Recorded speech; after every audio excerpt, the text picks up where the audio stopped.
Good morning students, welcome to my channel Aayanshi online classes. आज हम इस वीडियो के माध्यम से मैट्रिक बिहार बोर्ड परीक्षा 2023 के लिए उपयोगी लघु उत्तरीय प्रश्न को देखेंगे, जो हमारी पुस्तक जीव विज्ञान का लेसन फर्स्ट जय प्रक्रम से लिया गया है।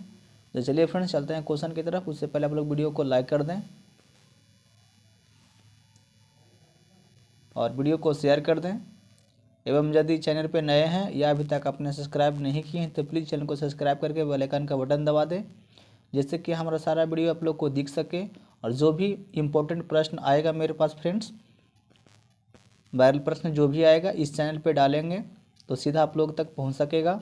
इसलिए आप लोग चैनल को सब्सक्राइब कर दें और आप वीडियो को लाइक भी कर दें। तो चलिए फ्रेंड्स चलते हैं क्वेश्चन की तरफ। क्वेश्चन दिया गया है, उत्सर्जन क्या है? उत्सर्जन में भाग लेने वाले व्यक्ति से संबंधित अन्य रचनाओं को बताएं।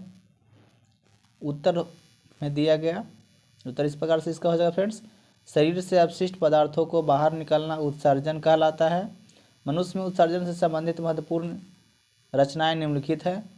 फर्स्ट में ब्रेक, मूत्रवाहिनी, मूत्राशय और मूत्रमार्ग। इस प्रकार से आप लोग लिखेंगे एग्जाम में फ्रेंड्स, तो 2 मार्क्स आप लोग को मिल जाएगा। किसी भी प्रकार से नंबर की कटौती नहीं हो पाएगी। तो चलिए चलते हैं क्वेश्चन नंबर सेकंड की तरफ। क्वेश्चन सेकंड में दिया गया है, परपोषण किसे कहते हैं या कितने प्रकार के होते हैं? परपोषण कितने प्रकार के होते हैं और किसे कहते हैं फ्रेंड्स? तो इसका उत्तर हो जाएगा, जिसमें जीव अपना भोजन स्वयं संश्लेषित नहीं करते हैं, अपितु किसी न किसी रूप से यानी किसी न किसी रूप में अन्य स्रोतों से प्राप्त करते हैं, उसको क्या कहते हैं? परपोषण कहलाता है। परपोषण निम्नलिखित 4 प्रकार के होते हैं, प्राणी संपोषण, मृतजीवी पोषण, परजीवी पोषण और परस्तरणी पोषण। तो फिर नेक्स्ट चलते हैं क्वेश्चन नंबर थर्ड की तरफ। क्वेश्चन थर्ड में दिया गया है, पोषण क्या है? इनके विभिन्न चरण कौन कौन से हैं? पोषण क्या है? इनके विभिन्न चरण कौन कौन से हैं? तो इसका उत्तर हो जाएगा इस प्रकार हम लोग लिखेंगे, पोषण एक जटिल पराक्रम है जिसके अंतर्गत कोई जीवधारी भोजन ग्रहण करता है, जिसके द्वारा शरीर अपना टूट फूट की मरम्मती एवं अन्य सभी जैविक क्रियाओं का संचालन एवं नियमन होता है। जिसमें विभिन्न चरण क्या है? मुख, आहार नली, आमाशय, क्षुद्रांत्र आदि की भीति बिना पचा भोजन बृहदान्त में भेज दिया जाता है। चलिए नेक्स्ट चलते हैं क्वेश्चन नंबर 4 की तरफ। क्वेश्चन 4 में दिया गया है, श्वसन के लिए ऑक्सीजन प्राप्त करने की दशा में एक जलीय जीव की अपेक्षा स्थलीय जीव किस प्रकार लाभप्रद है? तो इसका आंसर हो जाएगा, जलीय जीव जल में विलेय ऑक्सीजन का उपयोग करते हैं, क्योंकि जल में विलेय ऑक्सीजन की मात्रा वायु में ऑक्सीजन की मात्रा की तुलना में बहुत कम है। इसलिए जलीय जीव की श्वास दर स्थलीय जीवों की अपेक्षा द्रुत होती है। स्थलीय जीव श्वसन के लिए वायुमंडल के ऑक्सीजन का उपयोग करते हैं। श्वसन के लिए ऑक्सीजन प्राप्त करने की दिशा में एक जलीय जीव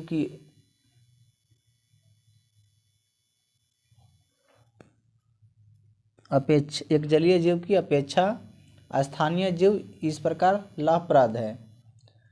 तो नेक्स्ट चलते हैं फ्रेंड्स क्वेश्चन नंबर 5 की तरफ। क्वेश्चन 5 में दिया गया, श्वसन क्या है? श्वसन क्या है? तो इसका आंसर हो जाएगा, शरीर के बाहर से ऑक्सीजन को ग्रहण करना तथा उसको इसकी आवश्यकता के अनुसार खाद्य स्रोत के विघटन में उसका उपयोग श्वसन कहलाता है। इसे निम्न समीकरण द्वारा समझा जा सकता है।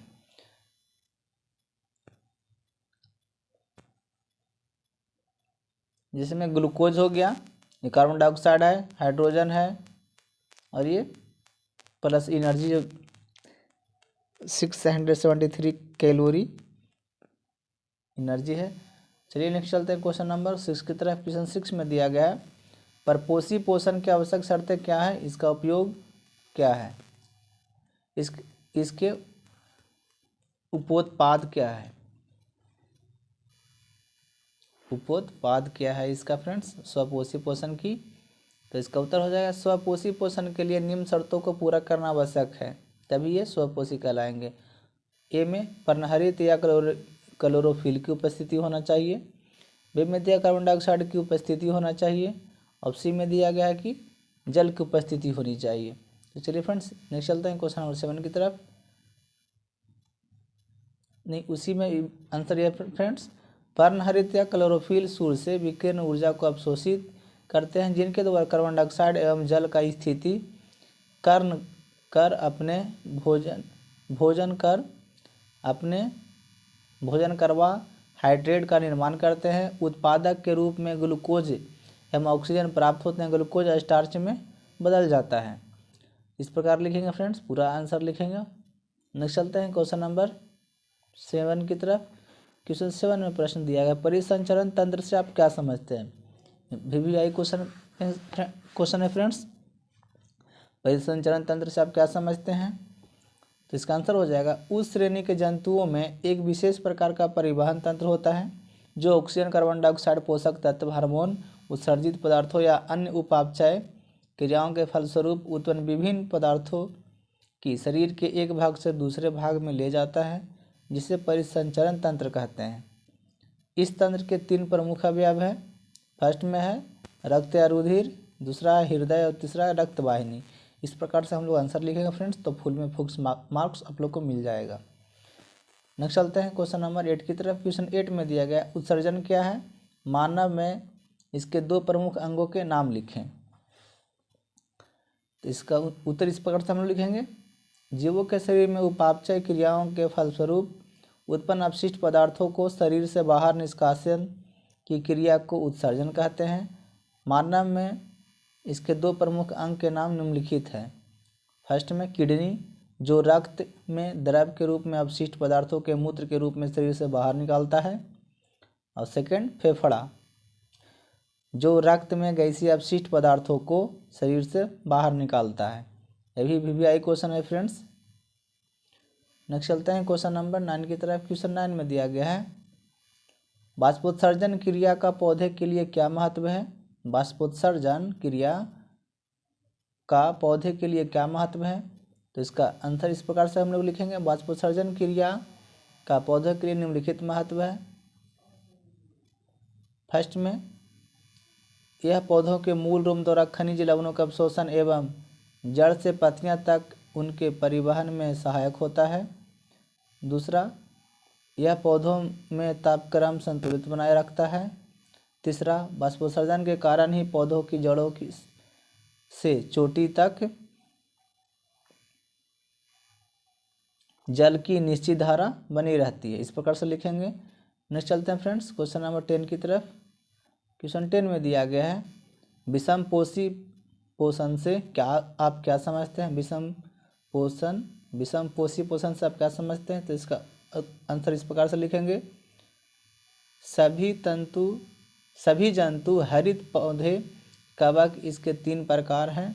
विषम पोषी पोषण वह प्रक्रिया है जिसमें जीव अपना भोजन स्वयं यहाँ पर होना चाहिए, स्वयं संश्लेषित ना कर किसी अन्य स्रोतों पर निर्भर रहते हैं, उसे विषमपोषी कहते हैं। मृतपोषी होते हैं ये, परजीवी होते हैं, प्राणी समपोषी होते हैं। नेक्स्ट चलते हैं क्वेश्चन नंबर 11 की तरफ। क्वेश्चन 11 में दिया गया, दंत पलांक एवं दंत अस्थि क्षय से आप क्या समझते हैं? आंसर हो जाएगा इस प्रकार से, यदि मीठी चीज़ें खाने के उपरांत हम अपनी दांतों की सफाई ठीक से नहीं करते हैं, तब यह हमारा दांतों पर बैठ जाती है एवं दंत पलांक बनाते हैं। शक्कर पर बैक्टीरिया रासायनिक क्रिया कर अम्ल बनाते हैं। यह अम्ल दांत के इनामेल से रासायनिक प्रतिक्रिया कर उसे नरम बना देता है तथा उस स्थान पर धीरे धीरे एक छिद्र बन जाता है, जिसे दंत अस्थि क्षय कहते हैं। नेक्स्ट चलते हैं क्वेश्चन नंबर 12 की तरफ। क्वेश्चन 12 में दिया गया है, हमारे शरीर में हीमोग्लोबिन की कमी के क्या परिणाम हो सकते हैं? हमारे शरीर में फ्रेंड्स अगर हीमोग्लोबिन की कमी हो जाए तो क्या परिणाम होगा? तो आंसर इस प्रकार से लिखेंगे, हीमोग्लोबिन रक्त हीमोग्लोबिन लाल रक्त कोशिकाओं में पाई जाती है। यह ऑक्सीजन के साथ मिलकर ऑक्सी हीमोग्लोबिन का निर्माण करता है। यह कोशिका में ऑक्सीजन की वितरित कर देती है, जिससे कोशिकीय श्वसन हो सके। हमारे शरीर में हीमोग्लोबिन की कमी से एनीमिया नामक बीमारी हो जाती है। लाल रक्त कोशिकाओं की संख्या कम हो जाती है। उसी को पूरी तरह ऑक्सीजन नहीं मिल पाता, जिसके कारण कोशिकीय श्वसन बाधित हो जाता है। नेक्स्ट चलते हैं क्वेश्चन नंबर। सॉरी फ्रेंड्स, इस लेसन में कुल 12 प्रश्न थे। यदि आप लोग को ये वीडियो अच्छा लगा हो तो लाइक कीजिए, अपने दोस्तों को पास शेयर कीजिए, और चैनल पर नए हैं अभी तक सब्सक्राइब नहीं किए हैं तो प्लीज़ चैनल को सब्सक्राइब करके बेल आइकन का बटन दबाएं फ्रेंड्स। चलिए, थैंक यू। जय हिंद, जय भारत।